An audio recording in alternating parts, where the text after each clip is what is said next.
Welcome to the show today. I'm so excited to have Joe with us again today. Joe Visconti is one of the most interesting people I know. And he, in our last conversation, brought up something that was so fascinating that it just blew me away. And I had to literally reel back and say, oh my gosh, I think you're right.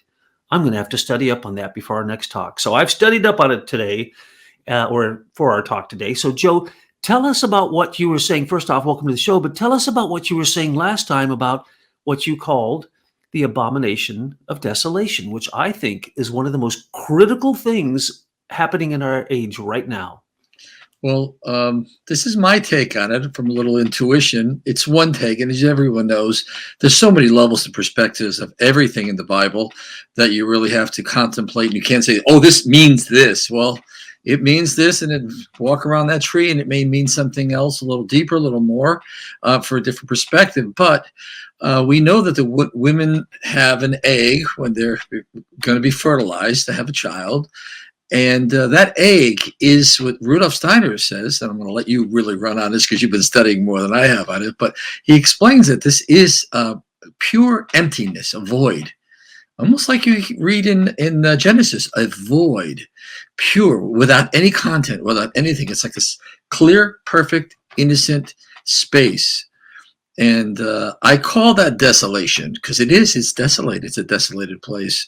What we're seeing happening with abortion, what we're seeing happening with transhumanism, and things we don't even know that big tech and big pharma are doing in their labs. This place of birth of the universe of each human being is being, abominations are being done to it. And I don't know how else Jesus would have said this, Jesus Christ would have said this, except for how could you put it into terms back 2,000 years ago? Who could believe it?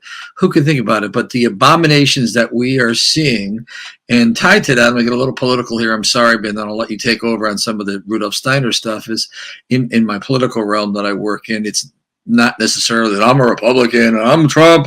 It has nothing to do with that. It has to do with human beings, the sanctity of human life. And when we see that a certain party wants to have abortion until birth, it makes you wonder, what is it that they want a full-term baby to be, potentially terminated, killed for? And if we fast forward a few years from now, I believe you will see what is already legal through Planned Parenthood would be the selling of baby body parts. I'll call them human babies before they're born, now maybe up to birth, and the harvesting of those organs for money. And also, you can see this by something Stacey Abrams had said this week about the financial problems why women have to have abortions. They cannot afford to carry their children to birth. It just shows you an inkling of what's coming through evil, that the practice of aborting and getting mature body parts from women. So the whole birth process, this whole process of the three occultisms is so important for people to understand that this is not a choice. This is, and I said on John Barnwell's show today, it came to me earlier, and I said this, I made this statement on the show. I was going to use it today, but it came out now. Please stay with me. The universe is pregnant. It is always pregnant. And pregnancy isn't just what we think it is. It is the birth of the universe. The stars are being born, and so much more we can get into, we will get into. But this whole process of birthing and generating from the void, from the desolation, from the pure, actually virginal, and the abomination of it. I'll stop there because I have a lot more, but I know you've been studying and take us in a different trajectory or play on some of this, but it's really, really evil. You're watching evil play out. Well, Joe, you're so right. And I have been studying. But what you said before is what really got to me. 56 million babies have been murdered by Planned Parenthood.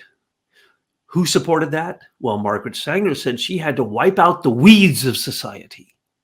Black people. She said that. She wanted to kill the blacks. Who gave her the money? Bill Gates Sr. When you see who else is on there, there's a Rothschild was on there. There's all of the evil people that you know about are literally part of killing more people through abortion than all of the modern wars put together. You can even take all of the people who have died from cigarettes, which is 500,000 a year, and you start adding that together. You can put that together with all the people who've died in modern wars, and it's still not as many children that have been aborted. And late-term abortion, that's not an abortion, that's murder. Now, the abomination of desolation, what is that? Back in the book of Daniel, it talked about this abomination of desolation, and it said that you would know that it would be time, the time of desolation, once this abomination had happened in the temple, and that was in 106, or no, 167 BC, when Antiochus literally took over the temple and put up a statue of Baal. And Baal Shimon, is basically the equivalent of the sky god, the Greek sky god Zeus. So imagine, when the temple was taken over, they put up a statue of Zeus there. And this was an abomination because, of course, you can't do that. They don't worship these Greek deities, nor do they worship humans. There's also the story that the abomination of desolation happened a second time in 70 AD when the Romans came in and the general Titus came in. And some believe that the abomination was they put up a statue of Titus in the temple. And it said, at that point, get the heck out. But now let's remember what was going on there. Twice daily, the high priest offered up a lamb, a blood sacrifice. Okay? Let's remember that the Hebrews could not get away from blood sacrifice. Yes, they were different than the Canaanites. They were different than the Phoenicians and the Babylonians who offered up their children to Moloch, the evil demon Moloch. And you'll even hear that some Sabbatean Jews, when you say Jew, you have to be very careful. I'd probably have to say fake Jew. So Sabbatean and Frankist fake Jews believed in all of these kind of things. And now you even hear that the rich people in the world use children who are under age 18. They take their blood and they give themselves transfusions, and it gives them life. It extends their lives. That's a fact. And everybody knows this. It's perfectly legal, as a matter of fact, as long as the person is above age 18 and consents to the transfusion. These are blood sacrifices. Now, we have wars. Those are blood sacrifices. Who are they for? They're for the bankers. All wars are for the bankers. And they're for people who are trying to steal things from other people. So whether it's land or resources, essentially, it is an economic deal. So if you go to 167 BC, they said that at the moment that we could no longer do 2 lamb sacrifices daily, that is an abomination, and it's the desolation of the temple. And just like with 70 BC, 70 AD, and just like in the apocalypse, what happens when the evil moves in to your sacred ritualistic activities? Also, Pardon me? also Jesus in the temple. And Throwing the banksters out of the temple, the money changers in the temple. Go ahead. I'm sorry. Absolutely. And so it says in all those places, when the desolation comes by this abomination, you're supposed to move to the mountains. What does that mean? Did they move to the mountains? No, it meant take the moral high ground. Are we taking the moral high ground in America? No. We are ready to kill people over the assumed right of a woman to kill her baby, thinking that the baby's not a person. Now, how do they think that murder of a full-term baby, and literally, we know this isn't any speculation. We've seen it. We saw the charts of what it costs for the baby parts, which literally, in some cases, can get you $25,000 for murdering that baby.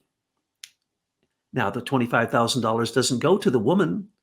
Planned Parenthood keeps the money. And so this is murder for money. Okay, it's still happening. There's now been the Supreme Court decision, and now all the states are trying to say, no, we're going to allow this murdering to go on. In contradistinction to the simple fact that any woman who gets pregnant, now if she was raped or forced into this, okay, then get an early term abortion. Or take the pill day after pill? How do you know if you've been raped? How do you not know to take the day after pill if you've been raped? Okay. How do you not, when you're having sex freely, like I guess the liberal side of America thinks that, sex is some kind of constitutional right that you must be able to have sex at any time, any place with anyone or any animal or anything. And this is just one of your unalienable rights. No, it's not. You have a responsibility if you're having sex to either have some kind of birth control or take responsibility for the pregnancy. Now, going back to the spiritual aspect of this, the egg of the woman is a perfect example of paradise. It is literally the Garden of Eden. And the sperm, sorry, men, that's the snake. That's evil. And so the abomination is to bring evil into that perfect realm. But wait. We were supposed to eat the fruit of the knowledge of good and evil. That was part of evolution. And so it's not a bad thing that the sperm conjoins with the egg. But also let's remember this. I love this fact. With every ejaculation, a man produces 4 to 10 billion sperm. In other words, the entire population of the earth, okay, in one sex act. And they all go and they charge this perfect paradise, and only one, well, sometimes two, but only one usually gets through. And lo and behold, the egg is so smart that it allows the strongest to get through. And they've tested this to see if this is the fact. So somehow that egg is so smart, it only allows the very strongest sperm to get through. And then we, of course, have this magical, absolutely miraculous creation process that happens that then is deprecated. It is defiled. It is bastardized in that they say, oh, that's just a function of my body and I am in charge of it up until the moment I birth the child. But as you know, they now have abortions after birth, and they call it an abortion though the child has been born. A live birth can still be killed in this country. Yes. If that's not the abomination of desolation. So our sacred temple of our body has been desecrated by this abomination. And the desolation is that they are defiling everything moral about a human being. Our God-given co-creativity has its greatest example. It's the paragon of our creation is to create more of ourselves. Everything that's alive wishes to become more of itself. And that is the moral imperative. That is so true. Let's take a little different angle at this and add the chemical wedding. Let's add Parsifal receiving the Grail. Who does the Grail serve? Entering the castle, purified, raising up, which is a process of the cell division of him coming into the Grail. So in your myths, and John and I talked about this earlier in the show, John Barnwell, in your myths, you're seeing these processes of creation where the strongest, the most purest, the most honored, what was the word they used in King Arthur? Worthy. Rather than strong in the sperm cell, the most worthy comes in and enters in. You're seeing this with Parsifal. You're seeing this in the chemical wedding where the finest, and then turning to the mountains. We're going to get a little high spiritual here, but turning to the mountains. Mountains have always been considered initiation. So during these times, as crazy as may sound, when things are that evil, this is the time to rise up and not just raise your hearts and elevate, but it is the time of initiation. You're seeing this right now with everyone crossing the threshold. Humanity is crossing it, moving forward. So there's so many high vibrations of realities that are occurring that even though we're talking about the human being and love, the whole cosmos is reacting, and they're looking, I'll just call it dark forces, are looking to turn this from the Grail castle to Kingslor's castle. The dark forces are trying to destroy, this is almost like Star Wars, destroy the universe, not just block, which Ahriman and Sorath want to do, block human beings from death and going over with longevity of life. They don't want to just keep humans here. They want to destroy the universe. sounds insane if you're not initiated into some of these secrets. But so at its lowest, I hate to say lowest, but its most human, earthly, left brain thinking, regular people, it is bad. At its highest level, this is an assault on heaven. And your point is just so brilliant. I've been thinking about it since 2 weeks ago, I think when you said it, or a week ago, and I haven't stopped thinking about it hardly at all. And now you bring in the Grail. I'm so glad you did. The Grail. What's the real message of the Grail? The Grail King is wounded. He's wounded in his thigh because of sex, because of his unworthiness. As you just pointed out, you're supposed to be worthy to be the king. And they need a new Grail King because the entire wasteland has risen up around the Grail King's castle. Is someone pure in the Grail? Yes, the Grail Maidens. And so I can't remember her name. Response de Sion is it's a name for the head Grail Queen, who ends up marrying the brother of Parsifal, Feraphus. So she ends up completing the whole process. But what is the process? She comes in carrying a platter, a plate, a grail, whatever you want to call it, and right behind her is a spear, and the spear is floating through the air, and the tip of the spear is bleeding, and it's bleeding into her vessel. Hello. If you can't figure out what that is, then you need to go back to biology class. It's right. It's right there. It's been put in. It's not just myth. This is important, Johnny. I mean, Doug. Sorry, you guys. I'm on the phone all day long. I can't discern one from the other. But this is the secret of creation, perpetual creation, and this process. We really need to understand just how horrific what's occurring is, beyond the abortion of again, I'll say from the human beings, what dark forces are, and turning to initiation, turning to higher knowledge also being the food, the refined food in the chemical wedding, which you wish you would expound upon. These things are all here for not lay people, but they are important for us to articulate and put into the world consciously, as we're doing, you and I and John and others.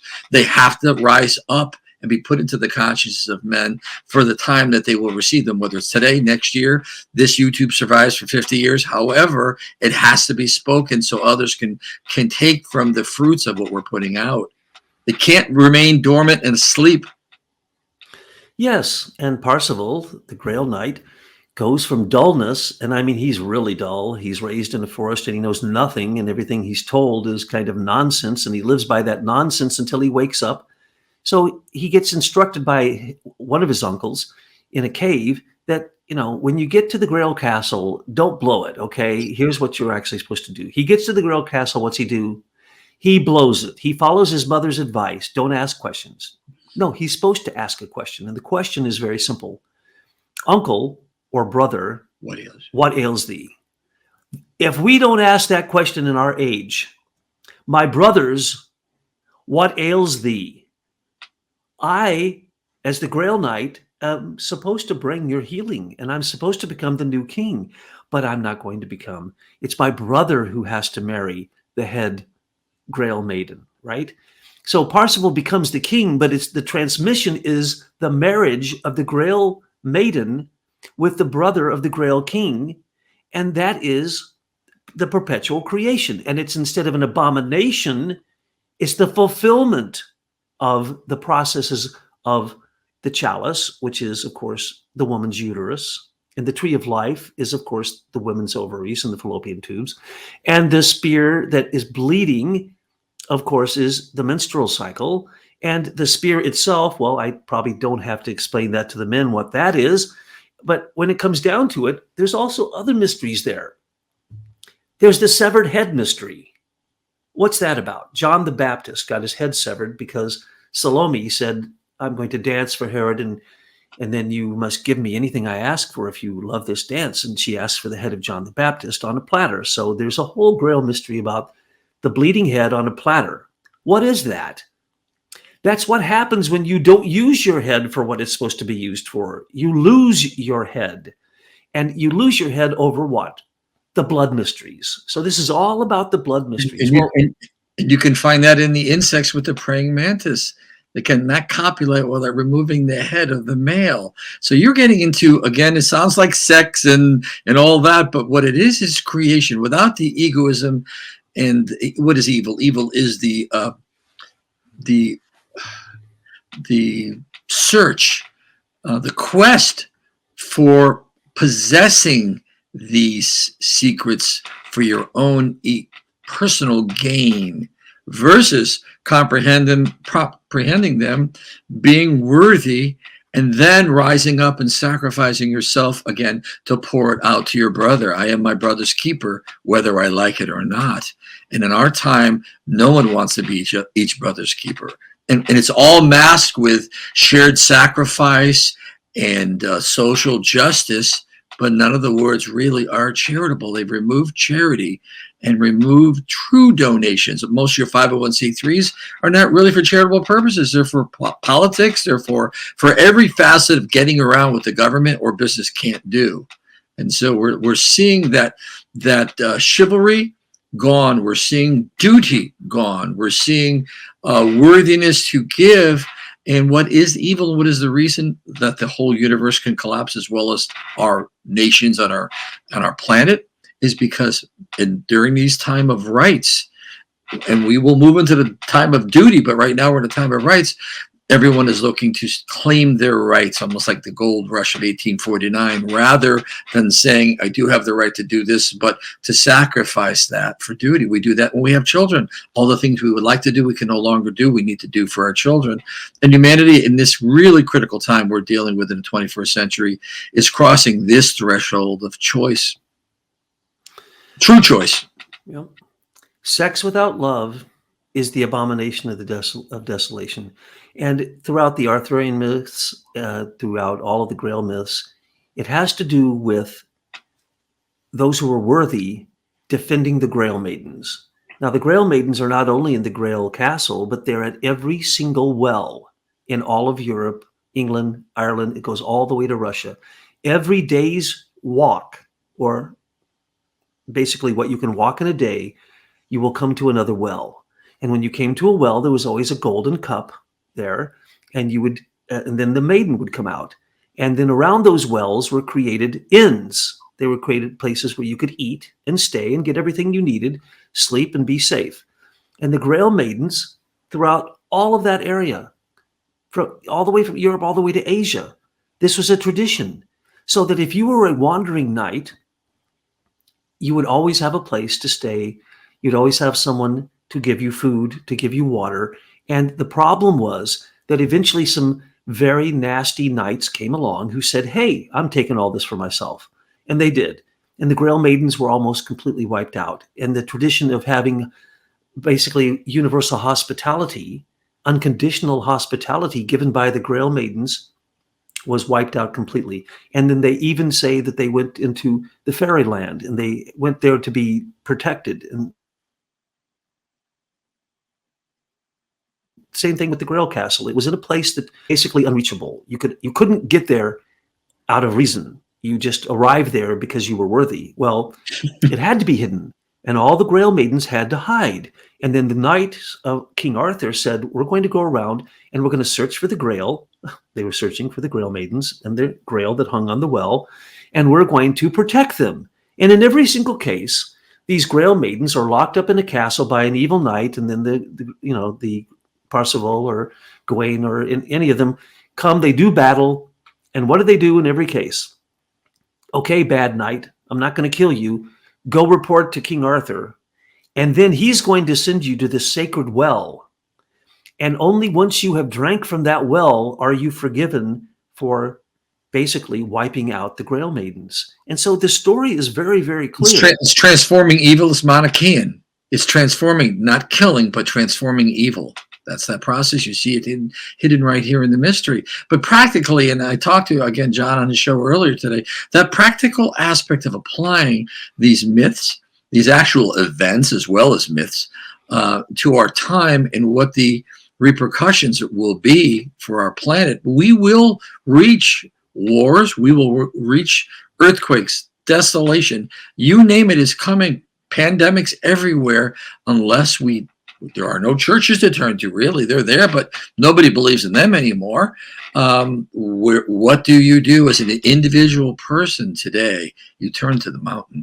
You have to turn individually to the higher realms towards seeking to understand why this is. Why is this happening? That it won't be found in institutionalized information, academia. You will not find this in your religions. It's gone. It exists in the world. And if we do not pick this up, which men from other planets are bringing to us, we will. This is why it's occurring right now. We must turn raise our eyes up.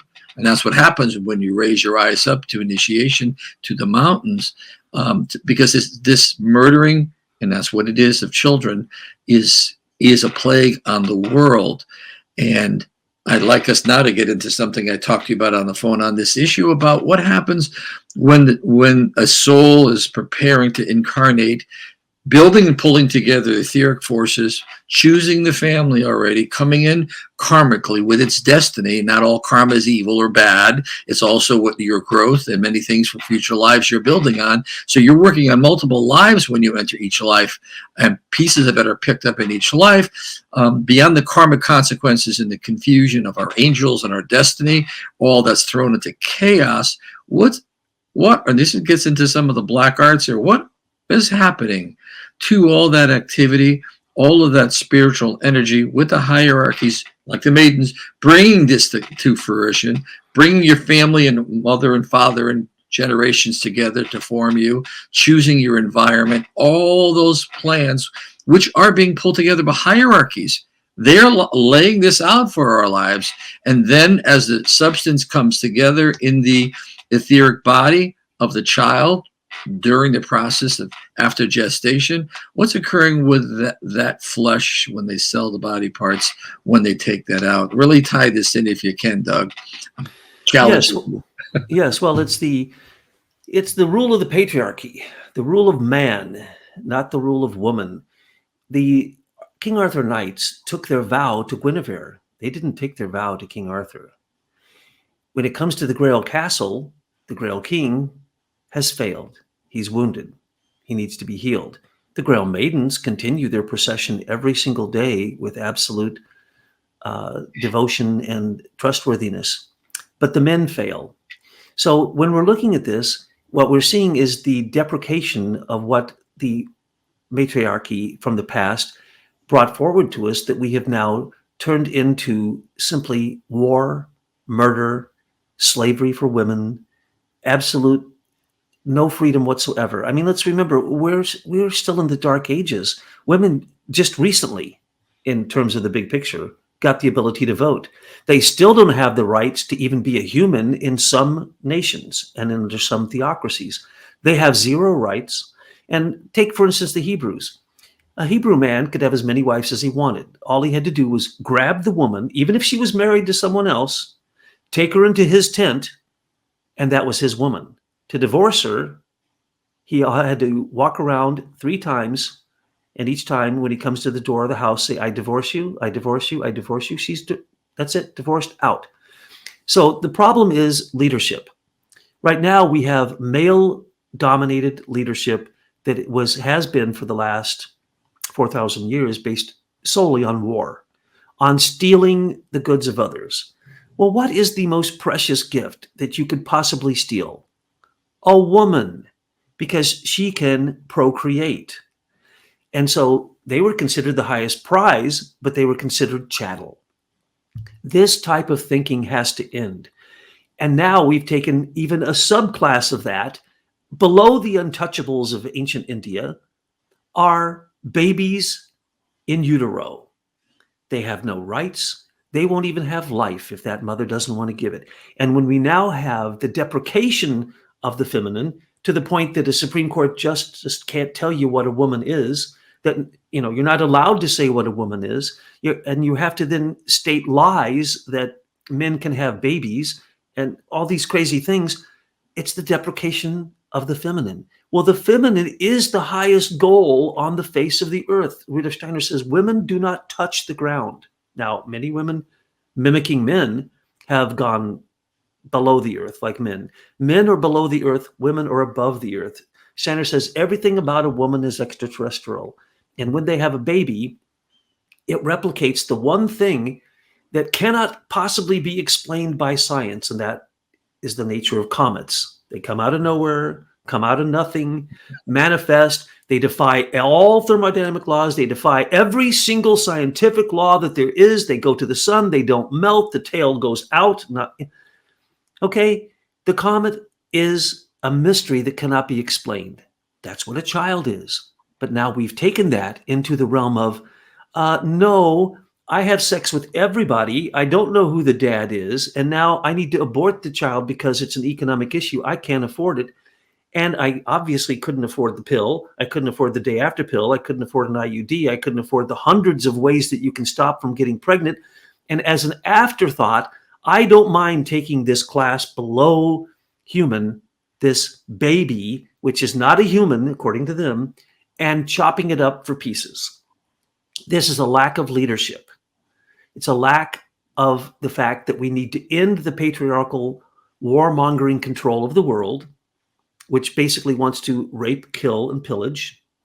And we need to turn it over to something higher, not going back to the matriarchy, not going back to pagan goddess worship.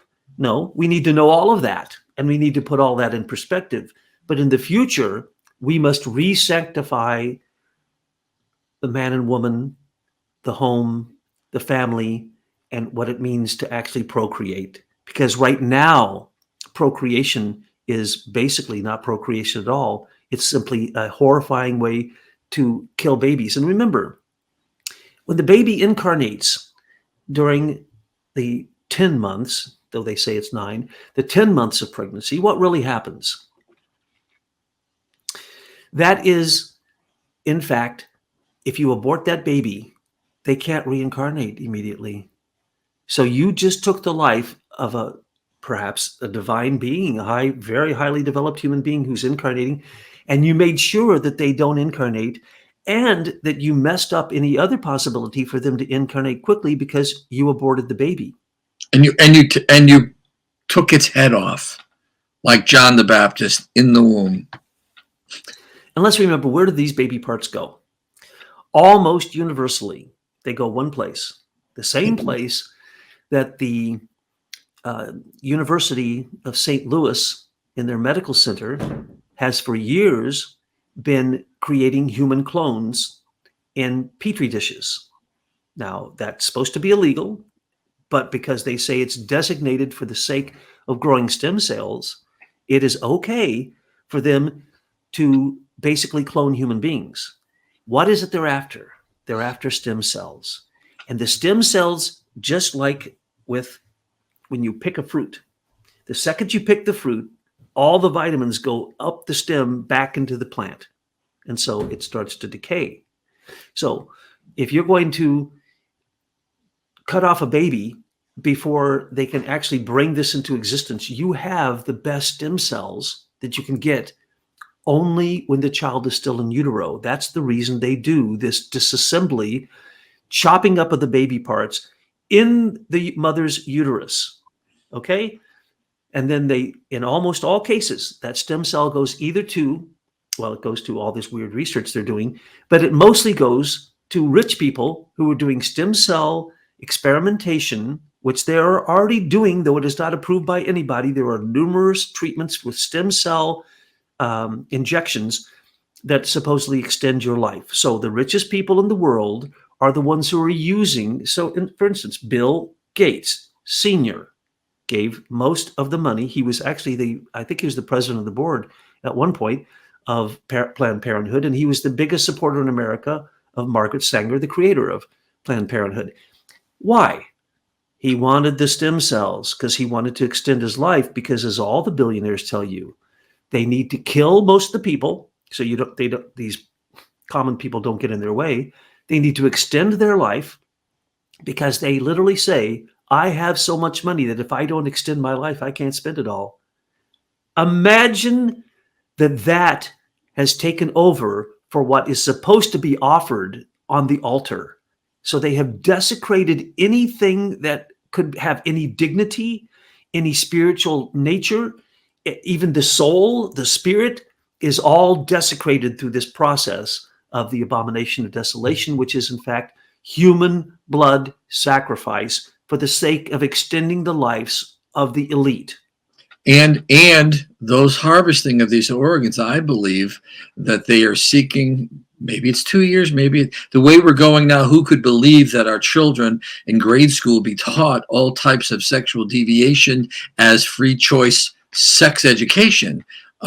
You name it, and we'll talk about it on the show. It's just a horror show what they're doing. Who can believe that would be happening and it's winning and people can't stop it? So saying that body parts won't be harvested and grown to as far full maturity as they can, 3 months, 4 months, 6 months, 8 months, kidneys, hearts, and they have tested to see how far they can grow them to mature them rather than taking them just from donors who die. This is a whole new marketplace. And I believe it won't be long before humanity puts this out to the political question. Do you believe a woman should have the right to receive compensation for the aborted fetus? And you say today, Joe, how could you say that? How could I say the sexual grooming of grade school children would have been real 3 years ago? How fast are we declining into the pit?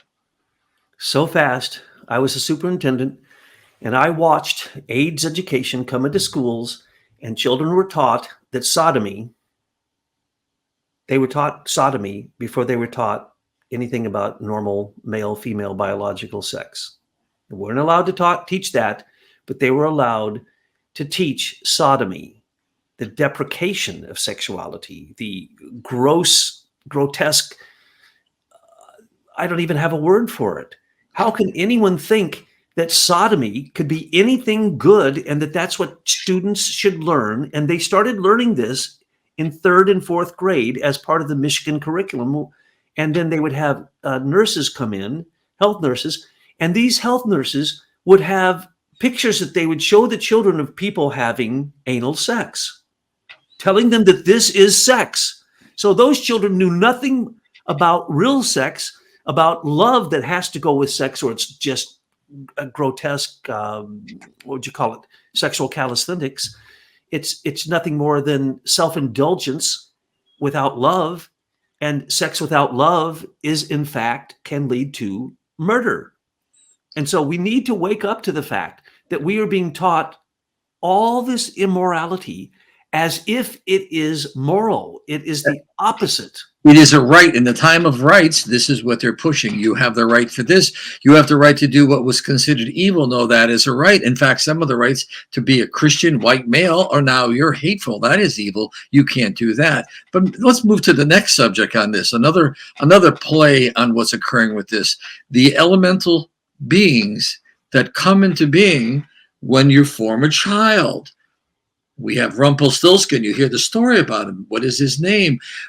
A creation of a child has more to do than just there's the worker bees and the elementals that bring this together. If sexual acts, perverted acts, or even normal sex without love or hate or anger, you're bringing elemental beings together that are creating other spiritual entities when a child is aborted. You brought them to the party and you didn't let them in. There's chaos, there's anger, there's just a host. I'll let Doug talk. Doug talk about this one that's occurring in the elemental sphere because of our perverted activities. Absolutely. Those beings are called Asuras, and they work with the Antichrist, the sun demon, and they're trying to eat the ego of every human being. So imagine you're trying to incarnate, and you've gone through 9 months and you're in utero, and then someone annihilates your ego. Well, Rudolf Steiner said that the etheric body of the child, when it's born, is completely developed. Matter of fact, it's very, very old with wisdom. What happens when you abort a child and you murder them? You annihilate their ability to disconnect from the etheric body, so they actually have to hang around for quite a while until that etheric body gets dissipated. Who takes advantage of that? These evil beings called the Asuras. And then what do? They then create Frankenstein mutations of what the etheric body should be. So in other words, all these sexual I don't even know what I was going to call it, mutations, or these sexual perversions, or these, you could call it dress up, you could call it impersonation, you could call it acting, you could call it whatever you want. But the point is, we're teaching the children the wrong thing, and then we're trying to put in prison, because that's what this is. When you abort a child, you put them in prison until their etheric body can dissolve. They don't have an astral body. Their ego can't dissolve. So the etheric body, that especially late term, is completely developed, and it's magnificent. It's radiant as the sun, and it is communicating with the entire cosmos. And yet we put that child through death, through murder, into a prison. And what happens is they can't immediately reincarnate. They have to go back out to the spheres, unless they're highly spiritual beings who have come in with such a divine purpose that the hierarchy are helping drive their incarnation. What's going to happen is they're simply going to be put into a limbo, into a certain type of a hell. And they hang around the mother, and they stay with the mother, attached to the mother, which is driving many women a little batty because of the things that are happening to them after. And it's not postpartum, which they blamed it on, but that the soul of the child is there with the mother, and it doesn't leave her. And many women speak about the haunting problems that they're having. They don't know why they're having it. There's a disconnect between what we're talking about and what they're conscious of, but they still are tormented and have all types of psychological problems for years over these things. They don't want to speak about them. They have a chance to vote on this in 2 weeks from today to end this stuff, or at least bring it to the level where we're conscious about it. But something else here, because I want to jump on this, the karma that we're addressing with this etheric information that's in the body, social chaos today, confusion, no reason and purpose, opposite day every day in our social order. Everything that's coming about is because the souls, like Jimmy Stewart in It's a Wonderful Life, if you remember the movie, if he wasn't born, they show him, the angel, what would have happened to the world. A brother would have been this, the cousin. You're messing not only with that child, but with those souls that he's coming in. Because in the higher Devacon, when we were working with hierarchies to prepare our life and work out karma, work out growth with our friends, not all, again, not evil or bad. We have many good things. Karma isn't a bad word. Destiny. And those destinies have now been short-circuited, like ripping a garment and the threads come apart. And what you're seeing right now is people that needed to be born 40 years ago. Roe v. Wade is 73. 30 years ago, 40 years ago. They're not here, 50 years and 70, almost 50 years now. Not quite, where they would have been grown adults in society, institutions, everywhere. They're not there right now. And this is a wonderful life, Pottersville, right now we're living because Jimmy Stewart was aborted. That's what's occurring collectively on this planet, not just America. Rudolf Steiner on his deathbed said that one of the three things we had to figure out is the significance of Caspar Hauser, and what would have happened if Caspar Hauser as a child wasn't locked up in a cage where he couldn't even stand up. And so when he finally got out, released from that cage, he could barely walk, he could barely talk, but he had incredible sensitivity. Some say that he was of royal lineage, and that he would have come to change the landscape of Europe politically dramatically. And that's the reason that the evil people, evil men, figured out who he was, got him, imprisoned him, and kept him there until they could make sure that he wouldn't die and then reincarnate quickly again and come back and do his deeds. So they kept him there until he was, I forget his age, but until he was older. And then they 28 or something, 28 or 30? Yeah, he was in his 20s or late 20s, I believe, yeah. And so basically someone would say, oh, he was the son of so-and-so, and then he would have led Europe in a different way. Here's the deal. Every man who has sex with a woman that doesn't have enough love to see that through if that woman gets pregnant and to raise that child in a moral way is a murderer. I'm going to repeat that because it sounds like I'm blaming women. I'm not blaming women. Women have become men. Women have become these warmongering murderers, thinking that sex is some kind of right they have and that they don't, and they can't possibly be held responsible for it because it's a biological function and blah, blah, blah, and they're not in control of it. No, every woman and every man who has sex that isn't committed to the possibility of that child, if that child is born and they don't have love and they're not committed, then what happens? They simply are murderers. Now, that sounds a little bit dramatic, but it's not, because there is a reason that you're supposed to have a man and a woman in a household, because that's what the children need. And if they don't get that, then they're going to get a partial, and then they're going to take in the evil that is being taught to them by society. And the evil right now that is in schools is beyond your imagination. If you look on the Facebook, you'll see many people are going to school and saying, this is the book you are reading to my child. And then it'll be explicit pictures of demented sex. And this is being taught to our children. And then they're taught that there's many, many, many different genders.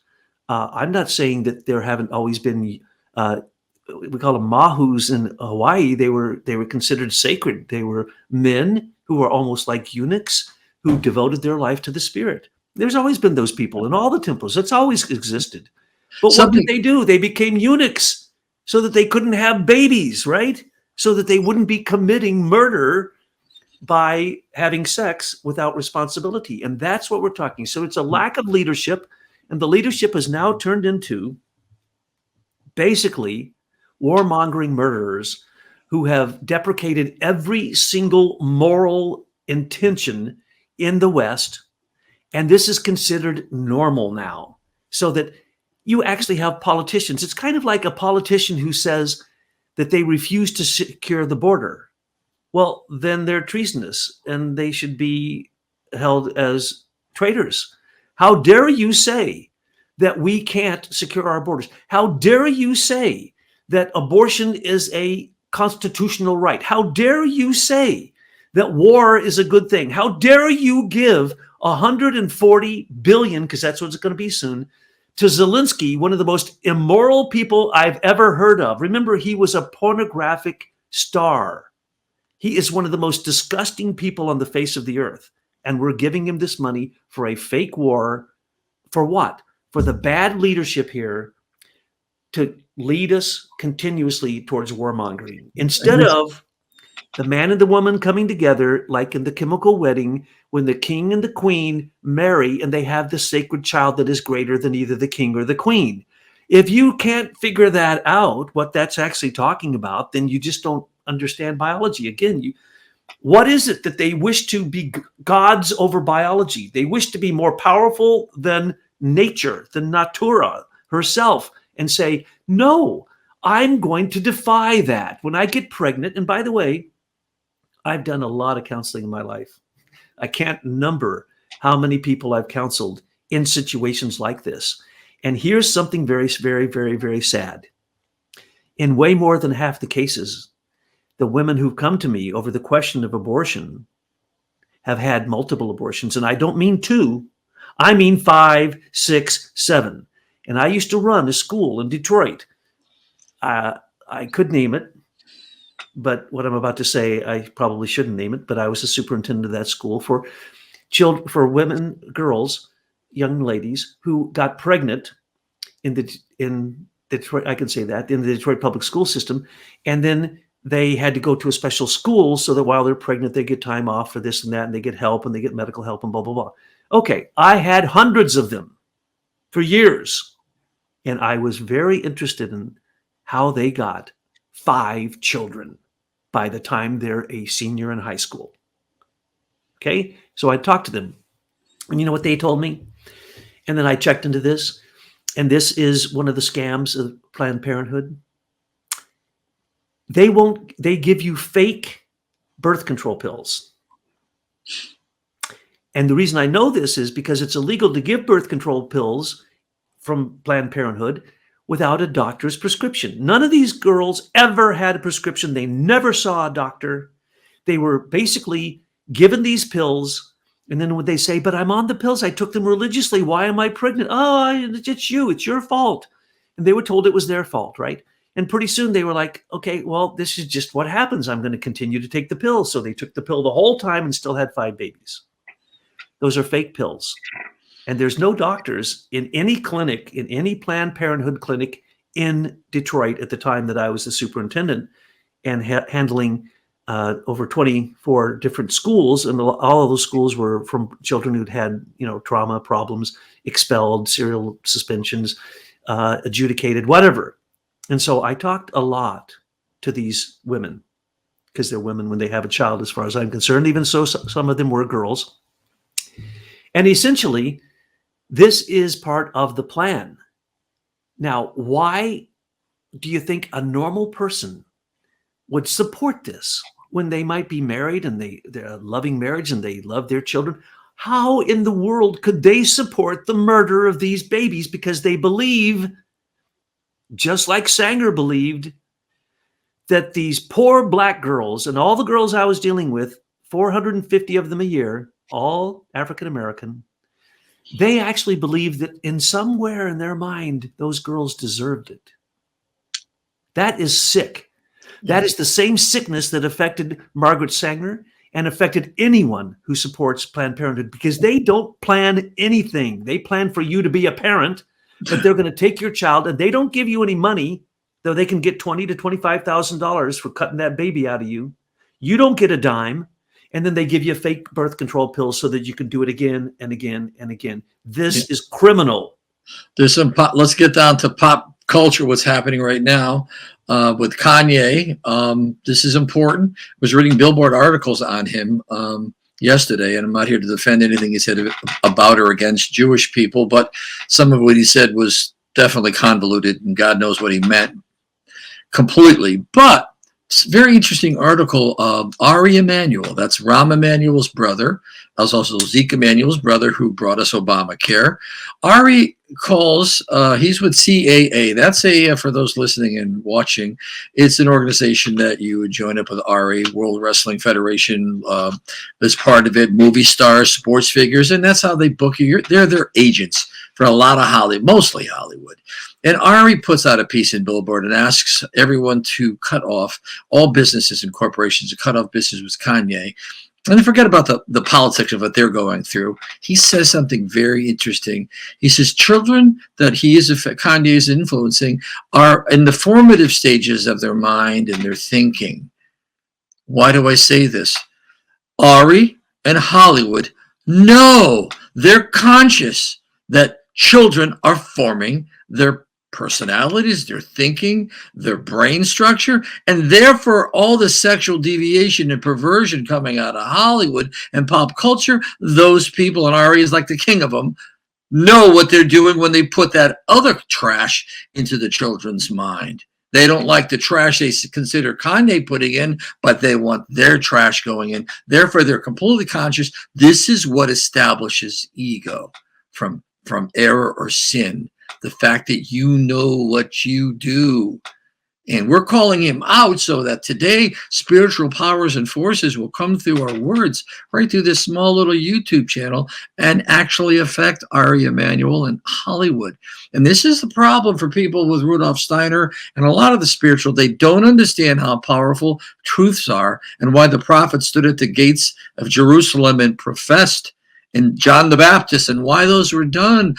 You're establishing truth. You're countering the Jimmy Stewart Pottersville issue I spoke about earlier, where they're looking to take away and change the future of the universe and our life and planet and your life. And we are, with truth, able to repair it. Bring back what John Bardwell says Christ brings back through his life. He gives the gift of time back to mankind, and Christ gives us this gift of time, but we must listen, hear, and promote the truth. These spiritual facts, you're listening at home or at work, these are true. And you would say, well, this punches Pilate. My truth is your truth. These are true. If you rise up to the level of gathering enough information for your PhD in this, then you will start to understand at home that you don't have enough information to get a PhD. So when you don't have that and you listen to the pieces of these things that we're speaking about and you put them together on your own, you're going to come to the same conclusion. Right now you can throw rotten eggs and tomatoes at us because you think we're hypocrites or we're just spewing our own ideology. But the more pieces you put together, you start to see that it makes perfect sense, common sense. We are in a war in this planet and in the universe. It is a war that Rudolf Steiner says Ahriman cannot win. He doesn't know that. But in this war, you can lose your immortal soul and go backwards in evolution and end up on a satellite like the moon circumnavigating Jupiter for an eon of time and having to wait eons for another planetary existence that you may be fortunate enough to come back in as a rock. Hallelujah. You're absolutely right. That's exactly right. These people are preparing their home in hell. Now, Kanye West, I'm not going to address because he claims to be a Christian. I tried to listen to his Christian album. Yeah. It was disgusting. I said it for the point of Ari Emanuel. The whole point was saying no. He's right about one thing. He's not right that the Jews have targeted the blacks to kill them, but the blacks have been targeted to be killed. But it's not only by Jews, it's by all kinds of people who even think they have good intentions, which is just evil. To think that you are going to believe that one race is not worthy of propagating, of having children, that's simply disgusting. Well, it's genocide. It's genocide. Ari comes out with Candace Owens, and they speak about it. More than half of the children born in Manhattan, half of them are terminated. This is genocide on the black race. So he's not wrong there. Candace Owens is not wrong there. But listen, it's more than just politics. It's more than just we're not just an assembly of cell structures. This is Ahriman looking to turn us into. Don't worry about it. It's just some cell. It can be reproduced. It's all physical. It's a cosmic war and battle we're in, and they want you to think it's nothing. Go back to sleep. Go watch Netflix. It's not happening. That's right. And it's scarcity consciousness. Oh, we can't have more people on the earth. We have scarcity. No, if we would take the inventions we already have, you could live in the desert. You can pull water out of the air. You can grow gardens in the desert. I've done it. That's all a myth. That's a myth to depopulate for the sake of what? So they can centralize more easily and control better. That's all. Also to close the gates of heaven for why Christ came and brought and lit the path from hell to heaven to reincarnate. They want to close it. Never mind destroy the universe. They want to destroy mankind and the planet. They want to, dark forces, I'll call them that, a dark brotherhood. They want to stop souls from being able to even plan in heaven to come in. You want to talk about trying to get out of Yankee Stadium after the game is over and you can't get to your car. You're not going to be able to get to your car or on the freeway to enter this planet to work out your karma. Twofold: cause chaos on the earth, cause chaos in the train station of heaven where we're coming in. This is what the complete bottleneck is here. Only the mountain, only initiation, only anthroposophy. There is no other path. You get on board with this stuff in your own way, pick it up your own way. There is no dogma. You're on your own, and develop this, begin the process, and that's the only way to save the planet right now. Absolutely. And yes, the Asuras and the Sun Demon wish to eat your ego, and they don't want you to reincarnate. They want you to go into death believing there's nothing beyond. But the best thing they can do as an evil entity is to get you to murder a child. And so the abomination of desolation, in the way that you described it last time we had a talk before this show today, absolutely shook me up, because I got to see very, very clearly how this is literally an evil sacrament that is a sign of possession of demonic forces. And it is touted as being politically correct, but that just shows the age that we're in. So we need a new type of leadership. We need a moral leadership. And basically, all the leaders around the world are focused still on the old male, let's kill everybody through war, or let's depopulate so that we can control them better. This type of thinking, this type of anti-feeling needs to basically be flushed down the toilet. and we need to reevaluate the fact that the West has fallen. We have no civilization now, and we must go to the mountain, just as it says in the Apocalypse, the woman with the moon beneath her feet and the sun at her heart and the stars above her head. She has a child. And when the demon comes to get her, when the great dragon comes to get her, he's given wings. He's taken away, and she's given wings to go up into the mountains. So we need to pray that those wings are our moral wings that allow us to rise to the higher ground of initiation, as you mentioned, so that we can continue the battle against these obvious evil demonic forces that are literally possessing people's soul so that their spirit will be annihilated. And it's a sad topic that we had to talk about, but I'm glad you brought it, because 56 million children have been killed. And now we see a fight in America to say that that is the right of humans to kill babies. And there's nothing that anyone can do to convince me that that is right in any sense of the word. Well, Doug, thank you for having me on today. And I didn't want to touch upon some of the black arts, but if we don't look at it, enough of it in our time, it's not healthy to just put out the positive. Otherwise, Lucifer will take our information and bring us to the ethers. I spoke about that on John's forum today, and forget about grounding it into reality right here where Christ worked on the surface of the earth. He walks amongst us. He is here right now. It's up to us to raise our consciousness through anthroposophy, through these thoughts and through these ideas and concepts that will lead us into a new language to be able to comprehend, which is in the Bible, which is everywhere in a panorama around us. Put the pieces together. And what education wants to do now is take 2 or 3 puzzles, mix them together in a box, and then hand you 2 boxes with mixed puzzles and ask you to solve the problem, put the puzzle together. You could never figure it out with that formal education, because it was designed to obliterate the spirit and the thinking human being. It's a sad world we live in, but we can rise above it, and we can conquer this evil, because Christ is in every single child. Christ is in every single person. They have to work to get it out of themselves. So we're calling on that higher spiritual nature of every single person to move this into their meditation and their prayer, and ask that literally the hierarchy send the host of angels to come and fight this battle for the sake of children actually having life from the processes of love that create them. Thank you for helping us address this question today. And we'll look forward to another topic that you're going to choose, because I always love the topics you choose. And it gives us so much to talk about, because you're a brave soul and you are facing the demon directly. And I think people appreciate that, and we need to continue that work. So thank you so much, Joe. We will talk with you again soon. Thanks for having me. Because if you're just standing still while this revolution is happening, you are moving backwards.